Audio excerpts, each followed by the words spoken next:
ആന്ത്രക്കനോസ് disease എന്ന് പറഞ്ഞിട്ടുള്ള ഒരു രോഗം നമ്മുടെ ഈ പ്രദേശത്ത്, പ്രത്യേകിച്ച് കേരളത്തിൽ വളരെ ശക്തിയായിട്ട് വ്യാപിച്ചുകൊണ്ടിരിക്കുന്ന രോഗമാണ്. പ്രത്യേകിച്ച് പേരയിൽ നല്ല വെറൈറ്റി പേര വെച്ച് കഴിഞ്ഞിട്ടുണ്ടെങ്കിൽ അതിൽ മുഴുവൻ ബ്ലാക്ക് സ്പോട്ടുകൾ, കറുത്ത പുള്ളികളല്ല, കറുത്ത ശരിക്കും പറഞ്ഞാൽ ലീഷൻ, അത് കുറച്ച് കനത്തിൽ കറുത്ത കളറിലുള്ള ഡോട്ടുകൾ വരികയും ആ കായ മുഴുവൻ കറുത്ത കളറിൽ മാറി അത് ഭക്ഷ്യയോഗ്യമില്ലാതെ തീരുകയും ചെയ്യുന്നു. ഇത് രോഗം പരത്തുന്നത് കോളിറ്റോട്രിക്കം ഗ്ലിയോസ്പേം എന്ന് പറഞ്ഞിട്ടുള്ള ഒരു ഫംഗസാണ്. ഈ ഫംഗസ് പേരയിൽ ഇലകളിലും അതുപോലെ തന്നെ കായകളിലും കാണാവുന്നതാണ്. ഇലകളിലൊക്കെ ചെറിയ ഡോട്ടുകൾ, കറുത്ത ഡോട്ടുകൾ, പുള്ളിക്കുത്തുകൾ കാണാം. ഇത് കായകൾക്ക് വ്യാപിക്കും. ഇതിനെ വളർത്തുന്നതും ഒരു കീടാണ്. ഈ ഫംഗസിനെ ചെടികൾ വളർത്തുന്ന ഒരു കീടാണ്. അതാണ് സ്കെയിൽ ഇൻസെക്റ്റ്, ശൽക്ക കീടങ്ങൾ എന്ന് പറഞ്ഞിട്ടുള്ള ഒരു കീടങ്ങളുണ്ട്. ഈ തണ്ടിന് മുകളിലൊക്കെ വളരെ പറ്റിപ്പിടിച്ചിരിക്കുന്ന ഒരു കീടങ്ങളാണ് ശൽക്ക കീടങ്ങൾ. ശൽക്ക കീടങ്ങൾ ശക്തിയായിട്ടുള്ള ആക്രമണം ഇല്ലെങ്കിൽ അവിടെ ഇവിടെയും വളരെ റെയറായിട്ട് കാണാം. ഇവരുൽപ്പാദിപ്പിക്കുന്ന ഈ വിസർജ്യത്തിൽ കൂടുതൽ മധുരമുണ്ട്, അതായത് തേൻ പോലത്തെ മധുരമുണ്ട്. ഈ തേൻ പോലത്തെ മധുരമാണ് ഈ ഫംഗസിനെ ഈ ചെടികൾ വളർത്തുന്നത്.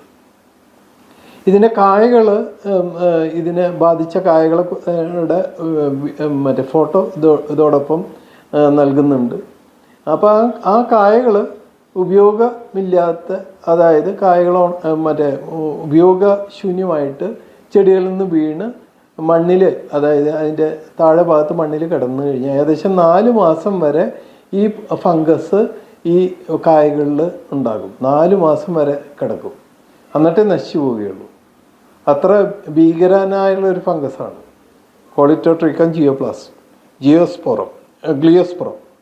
അപ്പോൾ ഇത് ഇതുപോലെ രോഗം ബാധിച്ച കായകളെ അലക്ഷ്യമായിട്ട് തോട്ടത്തിൽ ഇടാതിരിക്കുകയാണ് ഏറ്റവും നല്ലത്.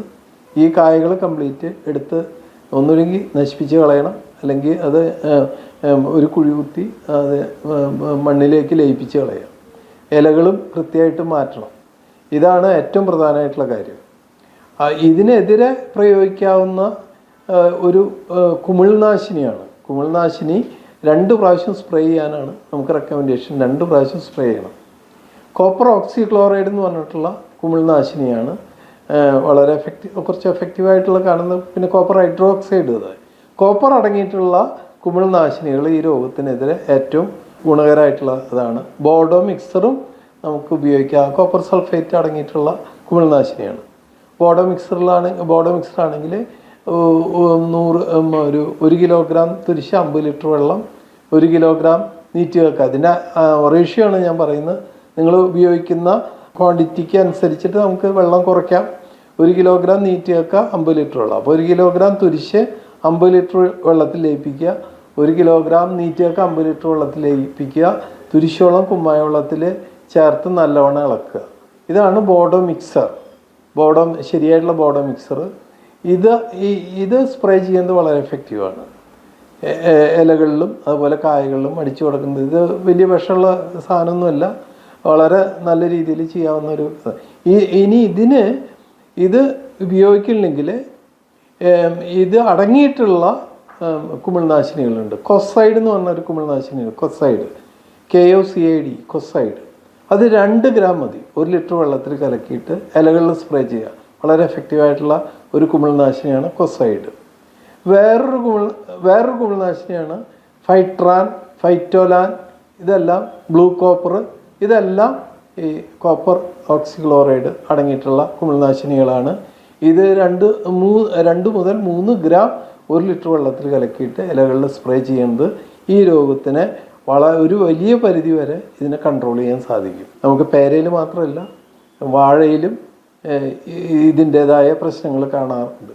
കാരണം സിഗാർ ആൻഡ് റോട്ട് എന്ന് പറഞ്ഞിട്ടുള്ള ഒരു രോഗമുണ്ട്.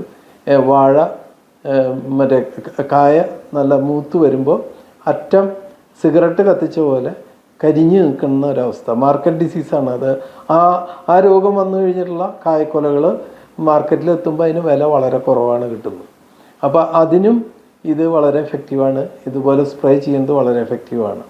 അപ്പോൾ ഈ ചെറിയ വീഡിയോയെക്കുറിച്ചുള്ള ഈ നിങ്ങളുടെ അഭിപ്രായങ്ങൾ നിങ്ങൾക്ക് കമൻറ്റ് ബോക്സിൽ രേഖപ്പെടുത്താം. കൂടാതെ വിവരമറിയിക്കുന്നതിന് എൻ്റെ ഫോൺ നമ്പർ താഴെ ചേർത്തിട്ടുണ്ട്.